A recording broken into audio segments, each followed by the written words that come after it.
Bonjour et bienvenue dans cette vidéo dans laquelle on va travailler vraiment la lecture de range. Je mettrai de temps en temps, quand j'aurai des exemples vraiment intéressants, la range, comment elle évolue avec un Flopzilla à l'écran pour qu'on comprenne bien vraiment la range pour laquelle on se trouve. Et en fait, le fait de bien comprendre la range, ça permet de choisir vraiment la meilleure option. Est-ce qu'il faut miser, est-ce qu'il faut call, est-ce qu'il faut raise, est-ce qu'il faut fold. Donc voilà, on va forcément avoir des exemples intéressants. Donc on est parti pour une session de grind où on va vraiment travailler ça. Je vais vraiment essayer d'être très précis dans ce que je vais vous donner comme info, pour que vous compreniez bien ce que je fais. Je commence vraiment à mieux comprendre le principe de range. Ici, je vais essayer de trouver deux tables. J'avais une place sur celle-ci et je voulais vous montrer quelque chose. Je ne l'ai pas rejoint avant la vidéo. Tout simplement, ce que je veux, c'est être contre des joueurs, on va dire des fiches. Je sais que le terme ne plaît pas, je le répète sur les vidéos, mais voilà. C'est vraiment ce qu'on cherche quand même, des joueurs qui sont récréatifs. Et là, j'avais une table qui était déjà avec trois joueurs que je définis plutôt comme réguliers. Et il y a Humo que je ne connais pas. Alors avant de rejoindre, ce que je fais, c'est que j'ouvre la table, je vais sur le profil de Humo, donc je clique sur son nom et je regarde le nombre de parties qu'il a et je vois qu'il a déjà 6 parties. Donc ça donne quand même une info que ce joueur est probablement régulier, donc je n'ai pas rejoint la table. Donc voilà, petite astuce, la table sélection c'est vraiment important. Ici par contre j'ai un joueur qui est tagué en bleu, donc que j'estime être un joueur qui n'est pas régulier. Et donc on va déjà pouvoir se mettre sur cette table, et j'ai une table ici en attente, une table qui est en incognito, et on va voir quand elle va se remplir. Donc on est parti, donc lui on sait que c'est plutôt régulier, on peut le taguer déjà, le tag va évoluer parce que peut-être qu'il fait des erreurs. Déjà là il a défendu 6 et 4 off, c'est un peu loose mais bon c'est pas très grave. Monsieur Cobblepot, on va faire la même chose, on va regarder est-ce qu'il a beaucoup de tables, je l'ai vu sur plusieurs tables donc je pense que oui. Ah ok, il a des tournois et tout, donc voilà, joueur quand même plutôt joueur, on va dire.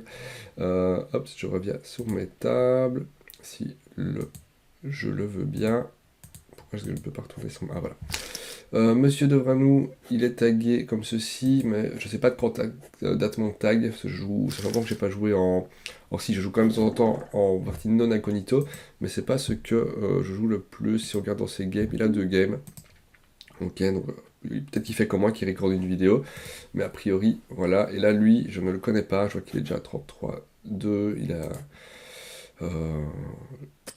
pas encore open, et on va faire pareil, on va aller voir ses games. Il est sur une seule game, parfait, donc voilà, on a un joueur euh, qui peut être intéressant. Bon, on est à notre gauche, on n'est pas en position sur lui, mais du coup, on va rester sur cette table, et on a devant nous qui fera sûrement quelques erreurs. Après, aucun joueur ne joue parfaitement, donc même contre les réguliers. Mais donc il peut faire des erreurs, mais on va vraiment essayer de jouer contre ces deux joueurs-là, donc Devranou et surtout Yo, qui a l'air d'être un joueur peu expérimenté, et donc qui fera des erreurs. Comme j'ai dit, le but, ça va être chaque fois de bien réfléchir à quelle est sa range, qu'est-ce qu'il a comme éventail de main à chaque street, pour prendre la meilleure décision. Et de temps en temps, je vais vous mettre un petit peu quand on a des mains vraiment intéressantes, je vous mettrai le Flopzilla. Alors je ne le fais pas évidemment en même temps, ce serait de la triche.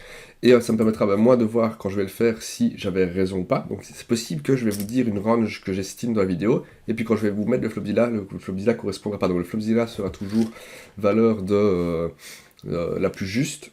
Donc il faudra se fier à ça. Mais évidemment, enfin, même si je n'ai que 2 tables, je me laisse un peu plus de temps pour réfléchir, je peux évidemment me tromper, et c'est pas toujours évident de réfléchir vite, surtout quand on a 2 spots sur 2 tables. Donc on n'a que 15 secondes de time bank, bon parfois un peu plus si on veut déborder, mais voilà, ça ne laisse pas toujours le temps qu'on veut pour réfléchir autant que ce qu'on voudrait.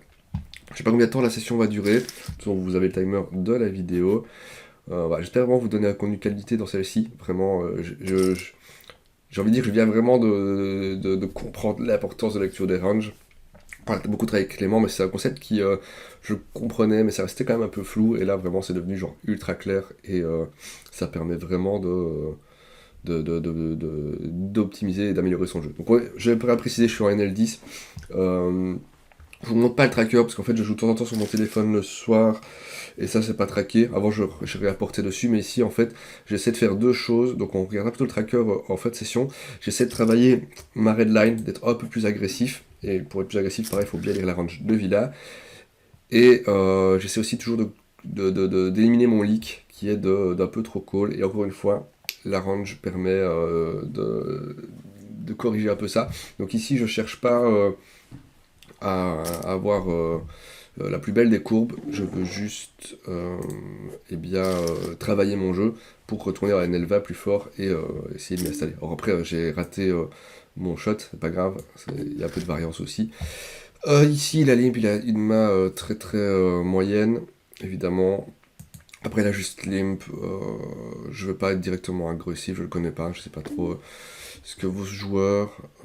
Par contre, on bluffera à la river si jamais il ne mise pas. Ici, on va laisser un peu de temps. Et on lui laisse, on va pas se bagarrer pour ce pot, ça n'a pas trop d'intérêt. 9 et 3 off, je vais pas open. Donc déjà, il limp. On va avoir envie de jouer contre lui. C'est vraiment un signe que c'est un joueur qui n'est probablement pas très expérimenté. Paire de 5, on va peut-être pouvoir l'open, et on peut l'open. Si Monsieur Cobblepot, le pingouin, pour ceux qui connaissent Batman, ouvre, évidemment c'est un fold la paire de 5, mais ici on peut l'open. Ici on fold.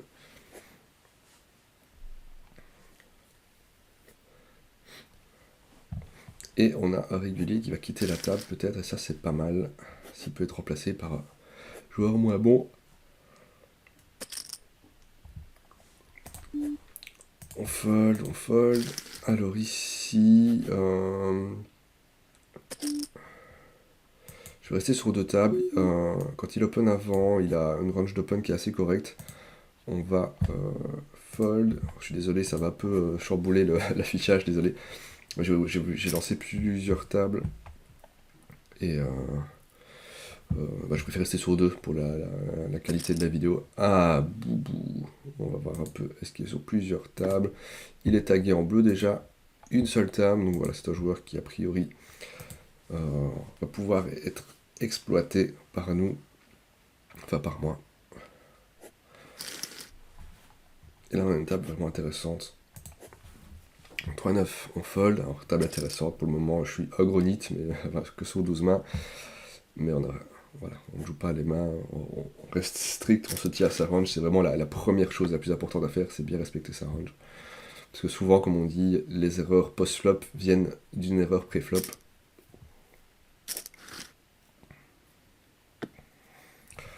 Je vais pas m'embêter à réfléchir à leur range quand je suis pas dans le coup. Hein. Je vais vraiment essayer d'économiser mon énergie de réflexion, on va dire. Mais dès qu'on aura quoi intéressant, on va y réfléchir. Roi 4 au cut-off. On sait que c'est un récréatif, donc on va open. 7 et 4, on fold. Et lui, bah, il flatte, c'est pareil. Il est pas KV. On va aussi avoir envie de jouer contre lui. Donc directement, je mets un petit tag. Bleu clair, c'est les joueurs que je veux vraiment target. S'ils sont pas marqués, en général, je vais pas vraiment vouloir jouer contre eux. Ici, on va c-bet au tiers. On a une énorme main, on a double paire. On a envie de garder les deux dans le coup. On a envie qu'ils nous payent. Peut-être mettre plus cher la street suivante. Le board est ultra sec. Ok. Le 7, c'est pas terrible. Je vais checker. Parce que là, quand il a payé des rois, évidemment. Il a pu payer des 4, mais il a pu payer des 7 aussi. Alors, faut pas évidemment tunnel vision sur le fait qu'il a que le 7, mais on va pouvoir éventuellement laisser bluff et call. Et puis, de toute façon, on n'a pas 3 street de value, je pense. Et là, on a full. Donc là, on a la meilleure carte. On va pouvoir le raise très cher. Si il mise, on va faire 21, on va faire 29 même. Je pense qu'il va payer son roi avec 29. Ici, je vais ISO avec ma paire de 4. Et nous a payé roi 8, voilà, exactement. On targetait un roi. Et donc voilà, on a bien lu sa range et ça permet vraiment d'aller exploiter. Voilà, on a pris vraiment un paquet de big blind ici. Ici, on a ISO sur ce board. J'aurais pu c-bet un tiers parce qu'il est assez flippant. Là, il check. Je vais mettre assez cher. Tout simplement, il aurait misé sa couleur, il va me réussir sa couleur, et le board est vraiment flippant. Le roi en plus va lui faire fold une tonne. S'il call, on va give up directement. Ici, on va défendre c6. Et là, comme on a dit, on give up, on a de la showdown value avec le 3. Je pense pas que je vais faire fold un roi, donc on va vraiment check. Et je pense que j'aurais même pu check, ouais, roi dame. J'aurais pu checker tout à l'heure. Ici, j'ai défendu, donc on va juste checker.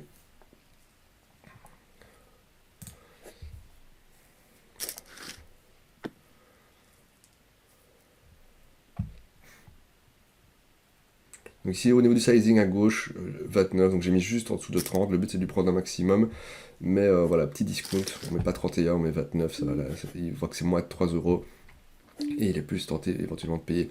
Ici ils ont passé tous les deux, mais en vrai j'ai mon tirage couleur maintenant que je vais juste check gentiment. Ils ont pas trop d'as, évidemment. Ici on se fait 3 bêtes, on fold. Il a vieille pipe énorme, il ouvre pas trop. Donc je pense que voilà, c'est un joueur qui, quand il va nous raise, même s'il fait des fautes de sizing par exemple, on va toujours se coucher. Ici on fold, peut-être qu'il a solo play un as quand il fait ce sizing, il fait 2 tiers pot. C'est pas mal, c'est assez cher. Peut-être qu'il a 7, il a touché son 7, ouais voilà, il a 7, il a touché son 7.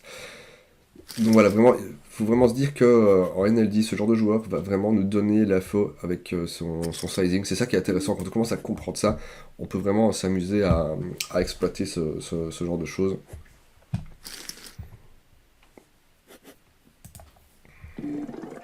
As-4, c'est un fold à cette position. Là, j'ai la main que j'ai eu tout à l'heure. Je pense qu'avec le As-3, j'aurais dû juste checker. J'avais la showdown value, c'était une erreur. Mais j'étais concentré toujours sur l'automa avant et j'ai pas. Voilà, le fait de devoir expliquer en plus oralement les différentes choses que je fais, ça me déconcentre aussi un petit peu, on va dire. Et là, si je reviens sur la main, je pense que c'était vraiment un check avec le As-3.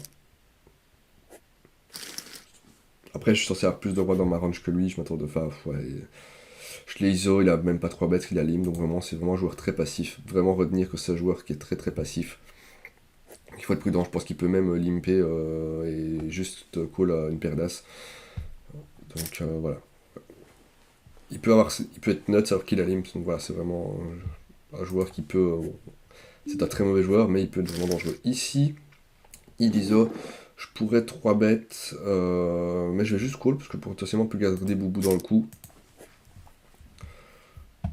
Il open à 5 en plus déjà, donc c'est pas mal. Donc, première main, il est tagué en bleu, donc pareil, ce joueur-là, on a une table qui est vraiment formidable.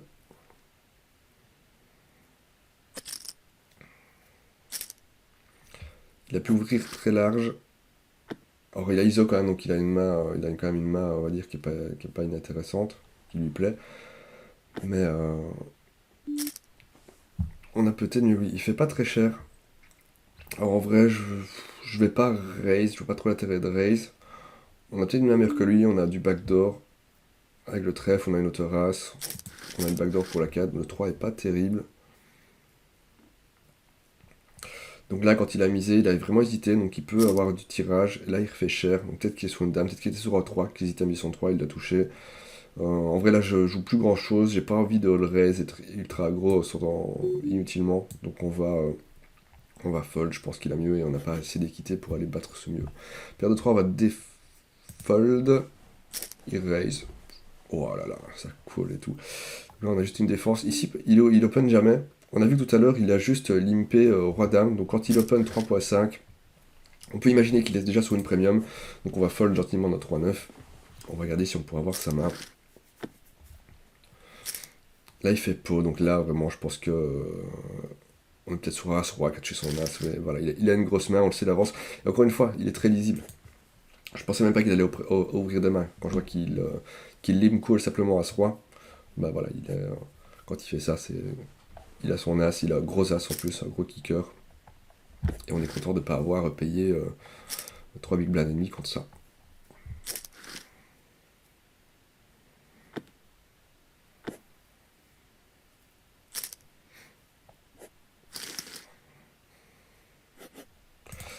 Ici 4 et 2 c'est un fold.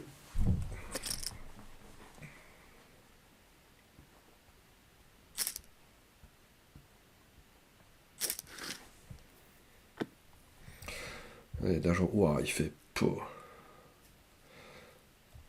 Dame 10 peut faire ça. Après, il peut, s'il est un peu fiche, il fait ça aussi qu'un As valet, roi valet, valet 10. Il peut aussi faire ça avec des valets, mais voilà, le sizing est impressionnant. Ah, donc notre ami qui a payé 30 bébés tout à l'heure, il recave quand même, ça c'est intéressant. Ok, roi 6 pourra open face à la big blind. On va ISO x6 contre les 3. Là on a l'air d'avoir deux belles calling stations. Ici on a un flop qui est vraiment intéressant, on va le c-bet. Hein. Déjà on a une doublette qui fait qu'il va overfold. les boards comme ceci vont fold. Il a beaucoup de 8 dans sa range, il y a des rois 8, des dames 8, des 10 8, des 9 8, des as 8, qu'on va pouvoir faire fold dans 2 barrels. Et là il me raise. On a quand même beaucoup d'équité quand il raise comme ça, il peut être sur A4, alors je vois pas trop qu'une paire de 8, je pense qu'il aurait quand même open, parce qu'il sait open, donc on va juste call. Et là, on a gutshot plus tirage couleur. Ici je vais essayer bet un tiers contre les 3, il nous laisse la cote en plus, c'est pas très cher pour aller voir la suite. Et ici on va devoir give up. Après il fait pas très cher, ça représente pas énormément. Là, deux possibilités, on pourrait raise en envisageant qu'il soit en bluff, mais je suis pas sûr, je connais pas, donc je vais pas raise maintenant si je sais qu'il bluffe pas. J'ai pas encore la faux sur lui. En tout cas, ce qu'on peut mettre, c'est le taguer quand même. Il est assez agressif, donc on va le mettre en fiche aggro.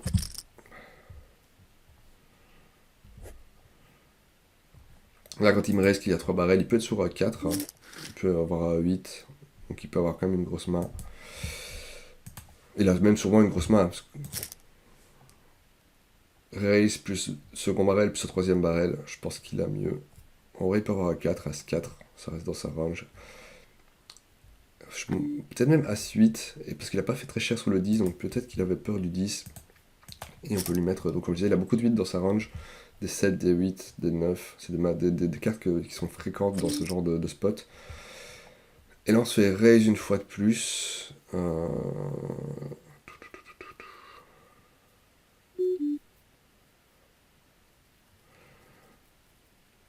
problème c'est que là il a vraiment pas de, il y a pas de tirage couleur, je vois pas trop ce qu'il va raise en bluff.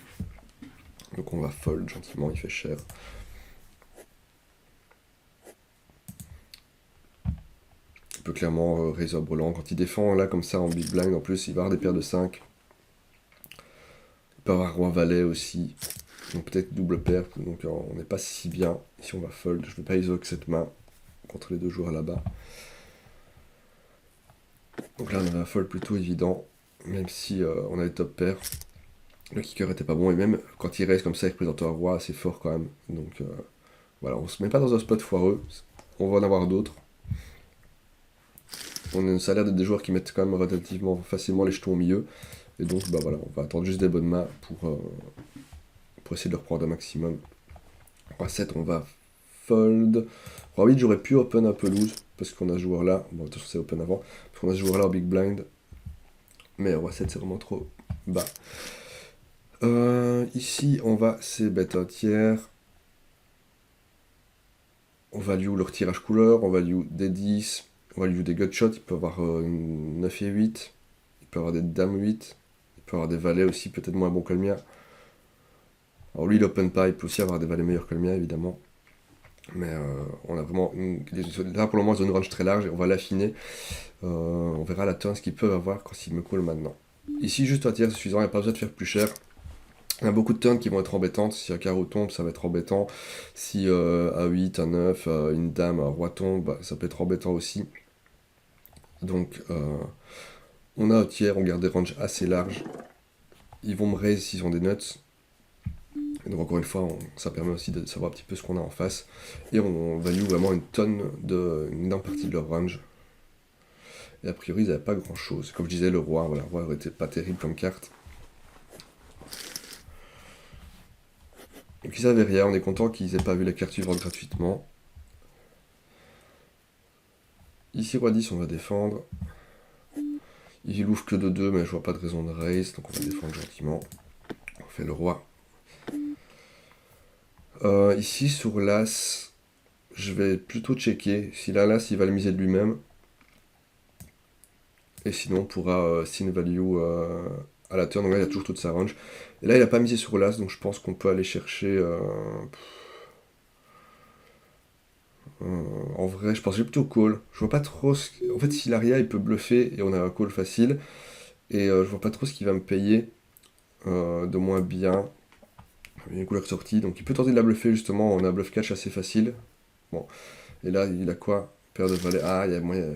Je voyais pas trop que ça, mais aussi il open normalement.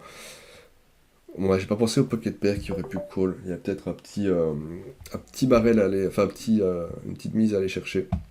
Bon, c'est pas très grave.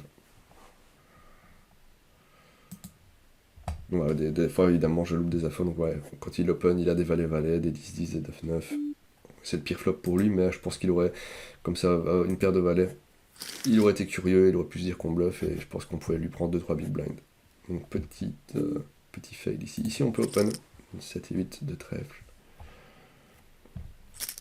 Notre copain là qui était déco. Ici, on va les isoler tous les deux, on va faire x6, ils aiment bien payer, donc on va en profiter. Ici, on a open, il a pas mal de 10 dans sa range, il va pouvoir lui mettre de la pression dessus. Donc on va se les bet tiers, déjà il va fold beaucoup trop. Ici, sur ce board, je vais plutôt checker, on va espérer 10 ou un as. J'aurais pu le c-bet, en vrai, j'ai beaucoup de droits dans ma range, voilà, il fait cher. Il paye aussi, mais en vrai, là, je joue vraiment que le 10 peut-être. Alors si je joue aussi les As. Mais quand il fait de gros sizing comme ça, je vois vraiment avec un roi. Un gros roi. En plus, il lime pas mal, donc il part une range très large, donc on va fold. On n'a pas vraiment l'équité pour aller toucher notre nut. Donc ouais, je peux call, mais c'est EV et moi. Alors peut-être qu'il a juste bluffé, qu'on avait la meilleure main, tant mieux. Bah, si on voit le showdown, on va avoir des infos sur eux. Ça va être intéressant aussi.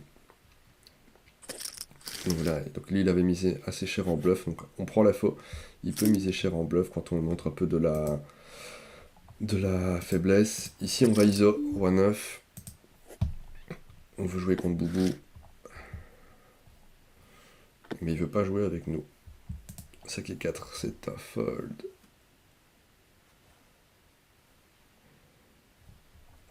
La petite paire de valets.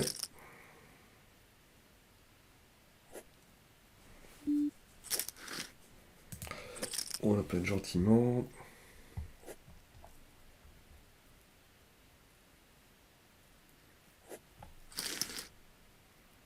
« 10 et 8, c'est un fold à cette position.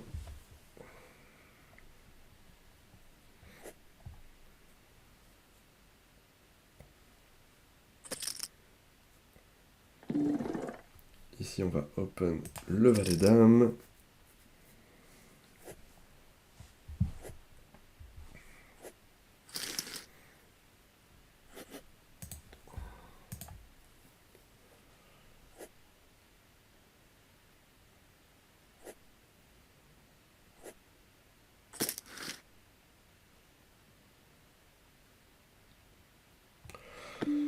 Ici, il a limp. Il est assez collant quand même. Je vais checker. Ici, on peut open de la 7. Là, il fait pas, on lui laisse. Bon, on n'a pas oublié de se battre pour tous les pots non plus. Ici, à 7, on a open. On a un board intéressant. Il est quand même assez connecté. On va pouvoir deux barrels sur les cœurs.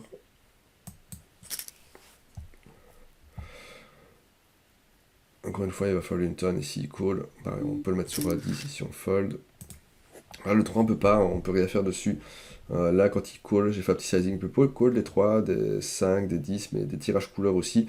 Les tirages couleurs, on pourra les faire fold à la river en mettant un gros sizing. Donc on va check gentiment. Et là, bah, justement, on le met potentiellement sur un tirage couleur. Donc ici, on va checker. On va pas essayer de bluffer ce tirage couleur. Parce que je pense qu'un 3 aurait misé de lui-même, un 10 aurait misé de lui-même. On va gentiment check. Ok, il avait l'as de cœur. Et on split. Et puis notre as, on est de la showdown. Dame 8, c'est un fold. La paire de 9, on va open.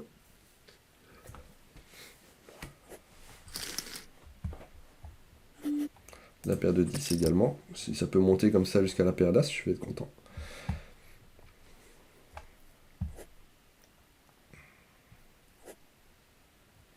Donc Dirty Data, tagué plutôt bon régulier. Donc il est à notre droite, c'est pas ce qu'on préfère.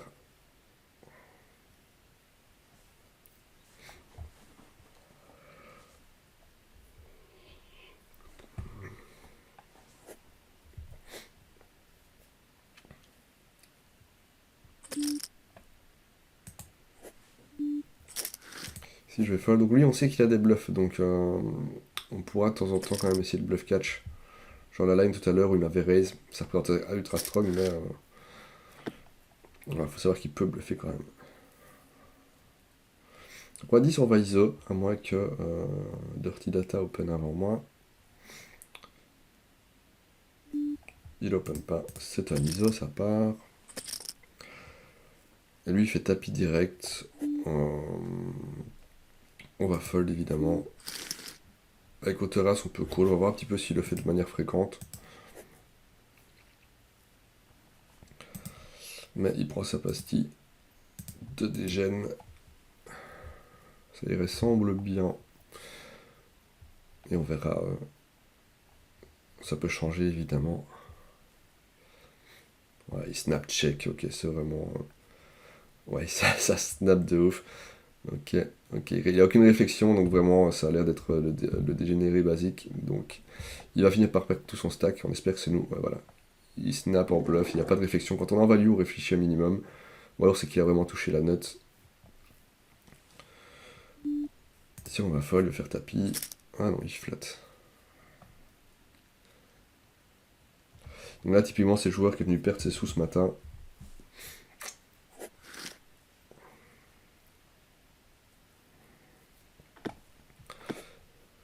Euh,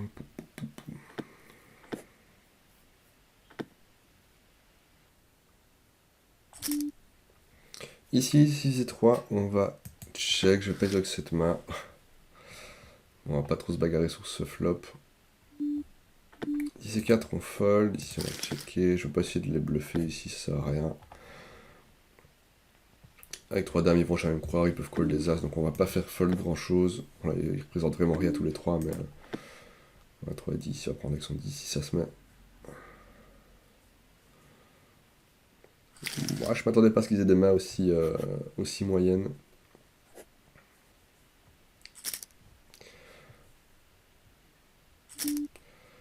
Paire 2, on va ISO, on fait x6. Vraiment, l'idée c'est d'aller choper notre petit setup. Dame 8, je vais pas ISO. Si je mets x5 qui fait tapis, c'est chiant. On va vraiment essayer de faire ça avec des meilleures mains où on pourra call s'il fait tapis. Donc il est un peu embêtant parce que je peux un peu moins jouer contre Boubou. Mais on va être patient. Il a déjà perdu un stack. Il en perdra d'autres. Donc là, ils sont vraiment venus pour payer les deux. Ici, j'ai quand même bien envie de ces bêtes un tiers. Avec l'as, ils vont fold une tonne. Et on va give up dans le cas où ils call tous les deux. Mais ils call vraiment trop large, ils ont une range éclatée. Ok, ils relancent. Du coup, bah, on va devoir fold. Il y a une différence quand même entre miser en bluff et raise. Voilà, il y a juste clic, hein, mais bon, je joue que le 2. Donc, on va pas pouvoir y aller.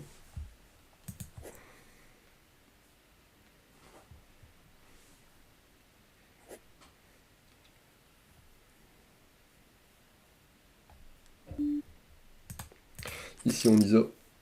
Roi valet.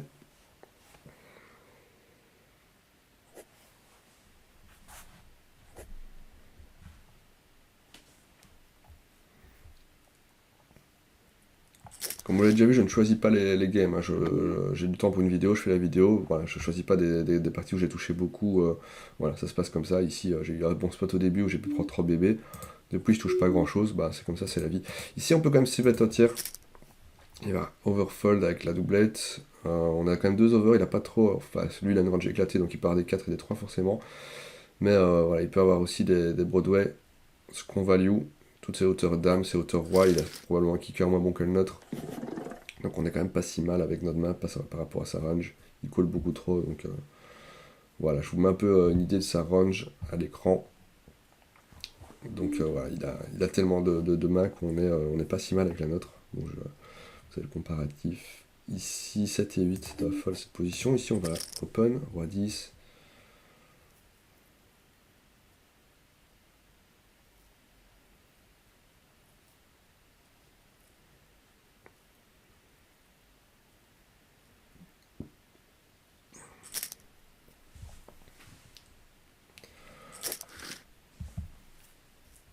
Et on fait top pair.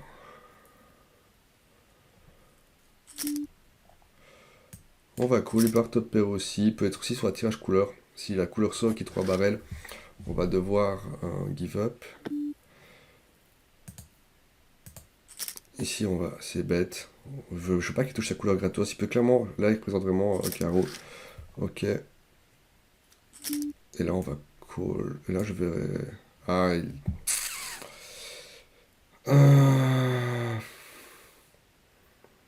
je dois fold. Je pense qu'il est sur un valet. Après, il a snap, il a pas réfléchi. Ouais, mais il y a force to straight. S'il a un valet, je pense qu'il est sur un valet. Je vois pas ce qu'il va donc comme ceci. Bon, pas de chance. Faut se rappeler, là, il a touché son valet. C'est un joueur qui est perdant sur le long terme. Faut vraiment pas se dire être dégoûté ou quoi. C'est un gars qui va perdre de l'argent sur le long terme. Il a touché cette fois-ci, mais il a fait un call horrible à la river, à la turn, pardon. Il a call ultra cher pour toucher sa gutshot, si c'est le cas. Et finalement, il nous a pas exploité. Donc en vrai, son play est archi EV-. C'est un joueur perdant. Voilà, il y a pas de, il faut pas être dégoûté ou quoi. C'est pas grave. On va avoir d'autres occasions, on aime ce genre de joueur justement, parce que des fois il touchera pas, bah on va les prendre beaucoup plus. Donc nous on va pouvoir l'exploiter, et lui bah là par exemple sur spot, à partir du moment où on n'a pas call, bah il nous a pas exploité, et son play est ultra perdant sur le long terme. Donc vraiment, faut vraiment bien comprendre ça. Et pas se dire oh putain, il a touché son valet, la chatte. Non c'est pas, faut vraiment pas se dire ça quoi.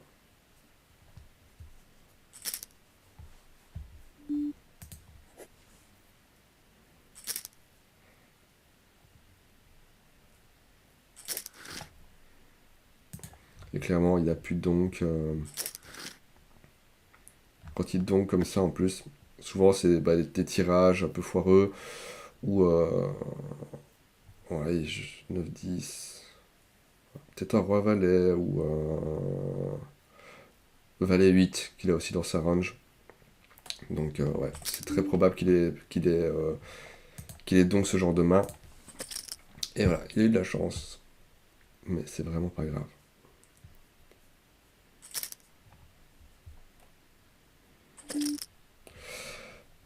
Ici, on va call. Bon, c'est un squeeze. Ça représente quand même de la force, un joueur qui est très passif. Donc là, on peut lui mettre déjà As, As, Roi, Roi dans sa main. Mais en fait, on a une cote qui est vraiment intéressante. Si on touche notre brelan de 9, comme ceci, on va défoncer son As, Roi.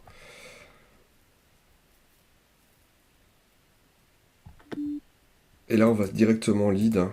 On va mettre un tiers. Et on pourra faire tapis. Peut-être à la turn. As-10, on va open.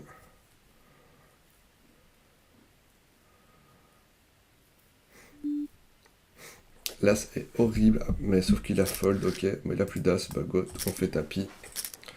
10 et 9, merci à lui. Alors ici, il donc pas.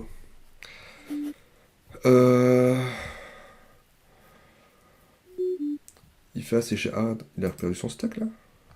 Ok, il est vraiment nul.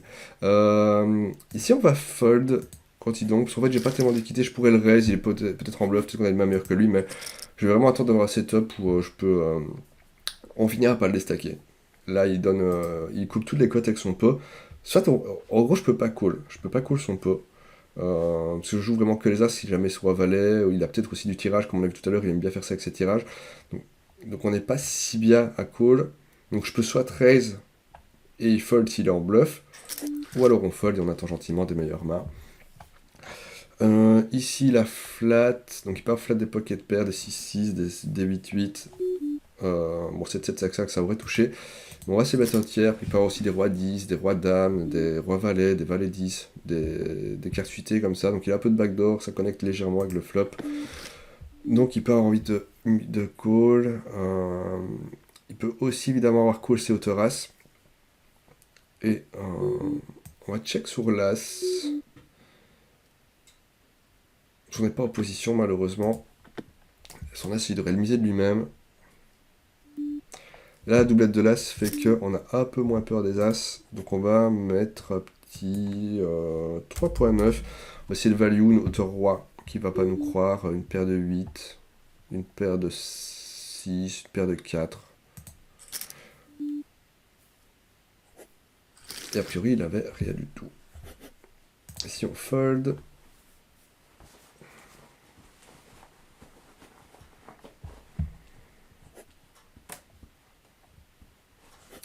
paire de 9, on va ISO ou défendre. As-10, on va open et on va s'arrêter après à la prochaine big blind. Enfin, non, je vais encore faire un tour de table à celle-ci, parce que là, ça traîne à gauche. Ici, on va les isoler. On va faire x6, on sait qu'ils aiment payer. Enfin, surtout lui. Et là, on va check, parce qu'il va sûrement pot. Il va partir au bluff. Il fait assez cher. Et là, on va la raise directement. Et on peut faire tapis. Et il va nous payer sa hauteur 8. Et on est très content. Comme on avait dit, on l'a déstacké. Donc là, encore une fois, il avait une range très large, qu'on sait qu'il a des bluffs comme ça. Alors on profite du profil du joueur. Évidemment, quand il bête assez cher, il est sur une hauteur 8. Donc j'ai pas trop. J'étais concentré dans la main. J'ai pas trop défini sa range. Mais en gros, il a tous les 8. Et avec notre paire de 9, bah voilà, c'est ça qu'on veut, c'est déstacker son 8. Et on a eu, voilà, c'est juste ça. C'est un jeu de patience. On attend la bonne situation pour déstacker ce genre de joueurs qui finissent toujours par perdre tout. Donc voilà, c'est juste ça. On quitte cette table à la prochaine big blind, celle-ci aussi. On fait la dernière tournée. Et puis on s'arrêtera là. Et je serai parti pour le montage et je vous mettrai quelques flops là sur les mains intéressantes. Donc là, ici, on va aller off, on va open.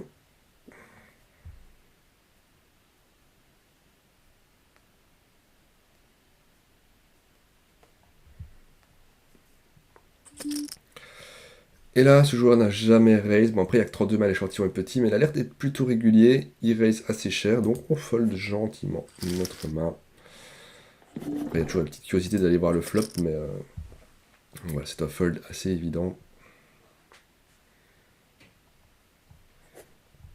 Ici, on open. Là, par contre, sur ces 3 bêtes, on va call avec notre paire de 10. Et c'est donc la fin de cette session. On va aller regarder le résultat, juste pour le plaisir. Après, voilà, on ne joue pas pour faire des sous, on joue pour bien jouer. Et on a fait à peu près une demi-cave.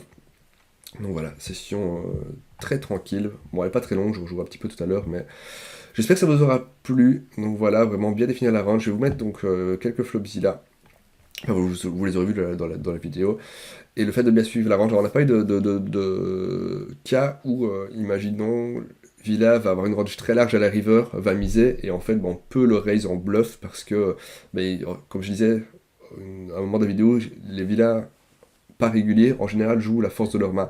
Donc en fait, quand ils misent moins de la moitié du pot, on sait qu'il est sur une seconde paire ou une top paire qui n'a pas un super kicker, et quand on le raise, même en bluff, alors, NL10, ça commence à fold.